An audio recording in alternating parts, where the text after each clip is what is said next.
É isso, pessoal. A última postagem que eu fiz no Facebook, eu falei sobre ter uma vida plena. E nessa postagem eu utilizei uma foto de uma Ferrari. No início eu fiquei um pouco na dúvida, conforme eu expliquei no History no mesmo dia, se a foto que eu tinha escolhido era a foto certa, porque eu não queria estar falando sobre plenitude financeira, por exemplo. Minha intenção não era falar sobre bens materiais. A minha intenção era falar sobre uma plenitude consigo mesmo, sabe? A pessoa que é plena com a própria vida, que é bem resolvida, enfim, que vive uma vida saudável emocionalmente falando. Eu acho que isso meio que cai num conflito de hoje em dia as pessoas acharem que tudo gira em torno de uma plenitude financeira, né? A gente tem hoje diversos gurus na internet vendendo fórmulas para enriquecimento. E o meu ministério, a minha vida em si, tá, os assuntos que me rodeiam, tudo gira em torno de um único pensamento, de um único propósito, de um único entendimento, ensinamento até, que é aquilo onde eu tenho a minha autoridade, aquilo que eu vivi, aquilo que eu superei. Aquilo que eu superei é aquilo que eu tenho que passar adiante. Aquele que venceu pode te ensinar, pode te mostrar os caminhos que realmente utilizou para poder sair daquele problema. Os meus caminhos são esses, é buscar uma vida de liberdade, de falar sempre sobre a vulnerabilidade que todos nós temos e como nós trabalhamos isso.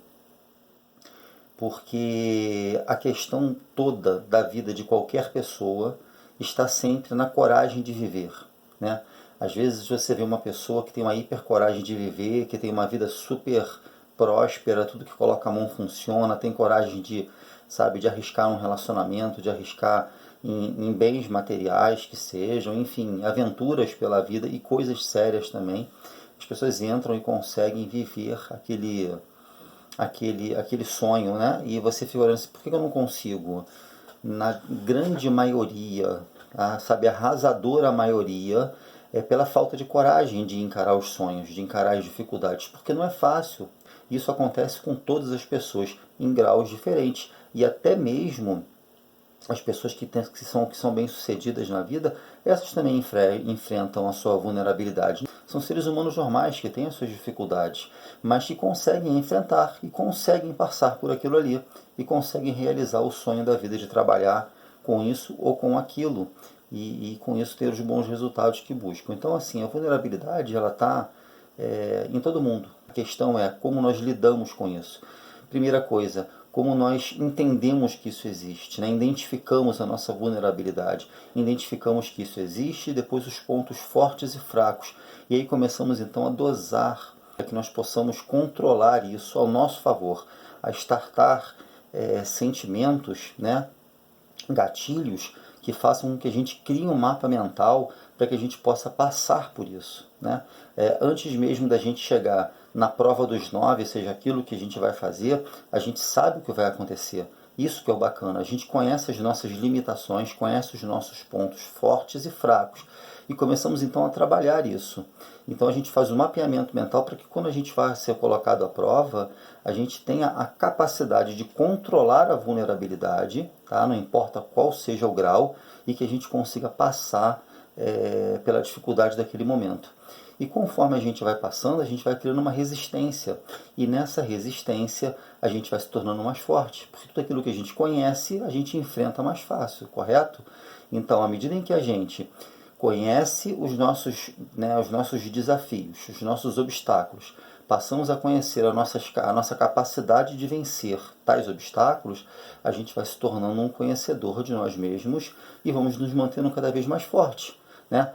Situações diferentes vão surgir, vão exigir um controle maior nosso, sim, isso vai acontecer, mas à medida em que a gente vai somando um conhecimento, uma força e as conquistas, porque nós seres humanos fomos feitos para termos pequenas conquistas diárias, senão a gente começa a amolecer, começa a não acreditar mais na gente, e infelizmente é assim que acontece, a gente começa a achar que nós não somos capazes, né? Não consigo isso, não consigo aquilo, eu estou amaldiçoado, se a gente quiser espiritualizar, que eu acho que não é uma carta que deve ficar fora do baralho, porque isso faz parte da nossa vida, nós começamos então a pensar que somos amaldiçoados, e infelizmente a grande maioria de nós seres humanos tivemos uma infância que por alguma razão ou fomos traumatizados, tá?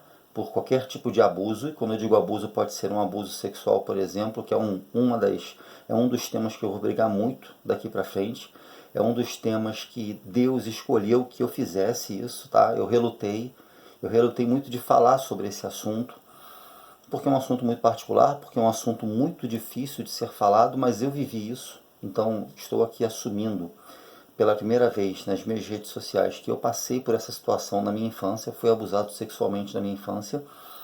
E eu fico muito triste quando eu vejo uma postagem na internet que as pessoas não comentam, uma postagem sobre esse tipo de assunto, e a gente vê milhares e milhares e milhares de curtidas e compartilhamentos, e você vê meia dúzia de comentários, que as pessoas têm muita dificuldade de falar sobre isso, né? Pela questão da vulnerabilidade, de estar expondo algo tão íntimo e tão delicado.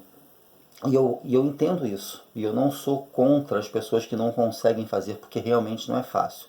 Mas, se Deus assim quer que eu lute, né, por essa causa, né, pela causa de estar resgatando pessoas que foram de alguma maneira traumatizadas em sua infância e tiveram a vida destruída, até hoje têm dificuldade de viver na sociedade, em vencer seus obstáculos, conquistar os seus objetivos na vida, se eu tenho que passar por isso, eu vou passar.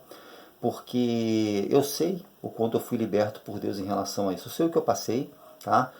Descobri isso muito depois do fato, porque eu vou deixar para um próximo vídeo falar sobre as consequências, né, do que, né, desse ato, tá? Então, assim, durante muitos anos da minha vida eu vivi mergulhado numa grande dificuldade, numa grande depressão, numa grande ansiedade, síndrome do pânico, entre outros sentimentos horríveis.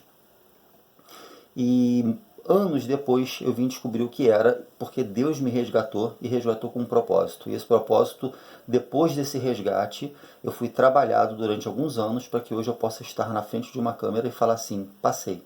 E não só o abuso sexual, também passei pelo abuso verbal, onde eu fui amaldiçoado na minha própria casa. Tenho algum tipo de raiva do meu pai, né, que foi a pessoa em questão, que inclusive vai assistir esse vídeo? Pai, não tenho. Mas eu quero dizer para outros pais, e pais que são recentes, pais que ainda têm um filho no ventre de sua esposa, ou pais que já têm um bebê no colo, que as palavras têm um grande poder e que vocês precisam, se vocês já fazem isso, parem de fazer. Parem de amaldiçoar os filhos de vocês. E vocês que ainda não têm um bebê no colo, entendam isso de uma vez por todas. A verdade e a bênção precisa ser presente na educação de vocês, né, dos filhos de vocês. Jamais amaldiçoem o filho de vocês. Jamais digam algo contra aquilo que eles podem ser no futuro. Desejem que eles sejam. Profetizem constantemente aquilo que vocês desejam para o filho de vocês. Porque não tem um pai nesta terra, eu vou falar isso generalizando, porque se existe uma meia dúzia por aí, eu vou profetizar que não sejam, que queiram o mal do filho. Muito pelo contrário, todos querem o bem do filho. Mas de alguma forma, porque foram machucados também na sua infância, eles tendem a passar isso, né, para a próxima geração. Começam, ao invés de dizer, você vai ser um campeão, você vai vencer, minha filha, todos os obstáculos da sua vida, não importa que dificuldade você vai encontrar, a pessoa parece que para sacudir o filho diz o contrário. Diz que ele não vai ser nada para que ele tenha força de ser. O problema é que as palavras têm muita força. E isso se torna uma maldição na cabeça do filho, no mínimo emocional, tá? No mínimo. Eu não vou nem entrar aqui no campo de Satanás, no campo espiritual que é presente nas nossas vidas e a luta é muito grande para depois você se desvencilhar disso. Eu vou manter a linha emocional. Um filho que cresce escutando isso tem uma tremenda dificuldade de fazer uma matemática emocional para sair disso. Por quê? Porque ele escuta da boca do pai ou da mãe, de um qualquer que seja o tutor, tá? Pode ser um tio que cria, um avô que cria, enfim, um lar adotivo. Ele escuta da boca daquele que ele quer crescer, ele, o filho, a criança, ela quer crescer financeiramente, tá? Para poder dar um futuro melhor para aquele gestor, melhor para aquele tutor. E aquele tutor está dizendo que ele não vai ser nada. Olha que conflito emocional. A criança, para entender que ela não é aquilo que está sendo dito, é uma luta, tá? Isso, se vocês pegarem, por exemplo, em Crônicas 7, do 20 ao 23, vai contar a história de Efraim. Efraim tem um filho chamado Berias. Berias, primeiro Efraim tem 2 filhos. Os 2 filhos que ele teve primeiro, que foram mortos, tá, por estarem roubando ou tentando roubar gado de um povo, não vou contar a história toda, vocês depois vão lá verificar. Tem 2 filhos e os 2 filhos têm nomes de bênção, tá? Um é Deus é minha testemunha e o outro é o tesouro, tá? Depois vocês vão ver o nome dos filhos para que vocês possam compreender a história. Eu acho que é importante você que está sendo tocado agora nesse momento por essa mensagem, que de repente passou por isso ou está passando, né? Você que teve uma criação difícil ou está tendo uma criação difícil por ouvir algo que não gosta, entenda. E você principalmente pai, que está me ouvindo aqui agora, se for tocado, e eu peço a Deus que seja pai, mãe, tutor de uma maneira geral, por favor, ide lá em Crônicas 7, 20 a 23 e escute, leia a história de Efraim, que perdeu os seus 2 filhos e a partir daquele momento ele teve uma vida muito difícil, porque ele passou a acreditar que ele não era mais um homem abençoado por Deus. E resolveu posteriormente ter mais um filho, Berias. O significado desse nome significa desgraçado, ou seja, ele é fruto de uma época desgraçada que Efraim deixou para trás. Então veio mais um filho e ele, por começar a olhar a vida sempre pelo negativo, sempre esperando o pior, ele colocou o nome do filho de Berias. Ou seja, olha que loucura, olha que maldição que Efraim causou, ou pelo menos quase causou em Berias. É que Berias não carregou esse peso. O Berias não aceitou esse título para ele. Ele não levou isso como uma realidade de vida. Ele falou, não quero isso. Eu não vou ter essa vida. Ele começou então a lutar. A história é muito bonita. A história dos filhos que Berias teve, o significado de cada nome. Eu peço que você dê uma olhada, porque isso pode mudar, isso pode virar uma chave na sua cabeça. Você que é pai, você que é tutor, você que faz isso com o intuito de ajudar o seu filho, ajudar essa criança que você está criando, e muito pelo contrário, você está prejudicando demais. É chegada a hora de você fazer a diferença, é chegada a hora de você não machucar mais o emocional dessa criança e construir um ser humano campeão, sabe, que vai fazer a diferença no futuro e que vai estar com você, porque é isso que de fato ele quer, tá? E não só essa história. Se você pegar em Betânia, o significado de Betânia em hebraico, por exemplo, a casa dos pobres. Você pega um lugar que inicialmente é um lugar que ninguém quer ir, um lugar que ninguém quer ver, e vem Jesus Cristo e ressuscita Lázaro, né? Faz um milagre ressuscitando Lázaro, e a partir daquele momento as pessoas começam a ter Betânia como um lugar de turismo. Todos querem estar onde Jesus Cristo, né, promoveu um milagre tão grande como esse ato de ressuscitar Lázaro. Então, eu acho que você que está sendo tocado nesse momento agora precisa pegar essa história, essas 2 histórias na Bíblia, tá? Você vai para Betânia, onde Lázaro foi ressuscitado, e você vai para a história de Berias, de Efraim. Você vai pegar 2 histórias, uma onde um filho poderia ter sido amaldiçoado com o nome que recebeu e não aceitou isso e fez a diferença, ele teve condição, ele realmente conseguiu fazer diferença na vida. E você vai pegar a história de um lugar que antes não tinha vida e que Jesus Cristo veio e deu vida àquele lugar, que Deus deu vida àquele lugar, passando a ser um lugar desejado. A sua vida pode estar da mesma maneira, ela pode estar amaldiçoada, você pode achar nesse momento, sentir que nada que você faça dá certo, que você é uma pessoa que está com todas as portas fechadas da sua vida.